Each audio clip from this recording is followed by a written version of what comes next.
So welcome to my video, guys, on how to make a nice thick smoothie.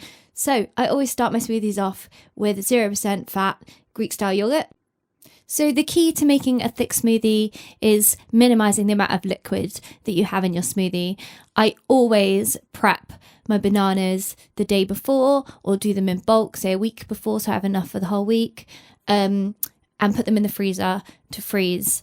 It just gives it a nice fluffy texture, thick fluffy texture when you blend it together.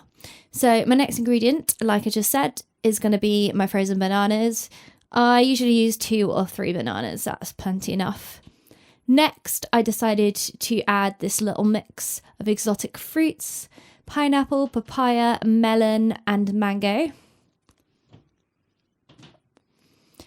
I was going to put extra mango in, but I decided on pineapple in the end just because I had a little bit left in my packet, so I thought I might as well use it up.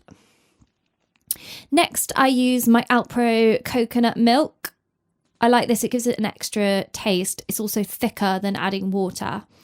Now this, I add a little bit at a time. You'll see me a couple of times going through, adding extra in. I also use fresh spinach and then my spirulina powder.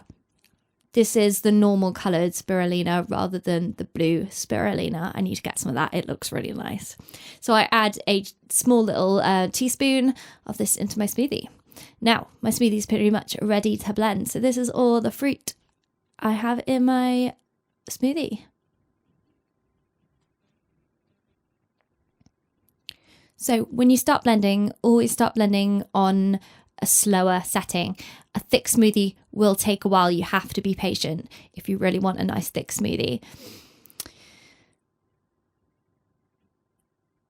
So mixing it up, I always use my tool pushing down on my fruit. It is frozen fruit, so it will stick together and the blades will not particularly like to go through it, but you have to just keep kind of mashing it down.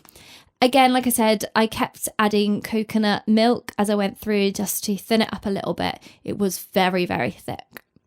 Again, I'm going to add some more coconut milk. Just do it in stages, take your time.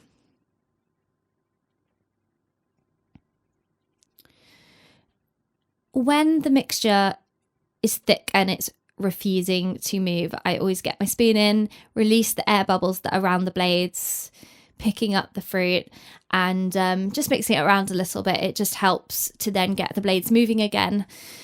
I'm going to put the lid back on and set it back onto my normal setting of 2, and in a second I will increase it up a little bit because it does start to move and blend really nicely. Now that it's blending freely on its own without needing any help, I just leave it for a minute or 2 just to blend through, make sure it gets all the bits that need blending. It also looks really pretty. So now my smoothie is ready to go. It's really nice, thick and fluffy and really cold because of all the frozen fruit. So now I'm on to decorating my smoothie bowl. Top tip: put your bowl in the freezer before you do your smoothie bowl and it'll help keep the smoothie nice and cold when you're eating it and it won't melt as fast. As you can see, it's really thick and I've done enough for 2 portions, so I'll put the other half in the freezer in a bowl and I'll use that the next day for my lunch and just defrost it before. So I've always got 1 smoothie at least in the freezer ready to go. Now for the best bit. This is where I decorate my smoothie bowl. I use all different things for this, normally a lot of frozen fruit on top. Today I'm going for a handful of granola. Now my granola is store-bought and it has a little bits of pineapple, not pineapple, it has a little bits of coconut in it. Shredded coconut, which is nice, just adds extra, makes it look pretty.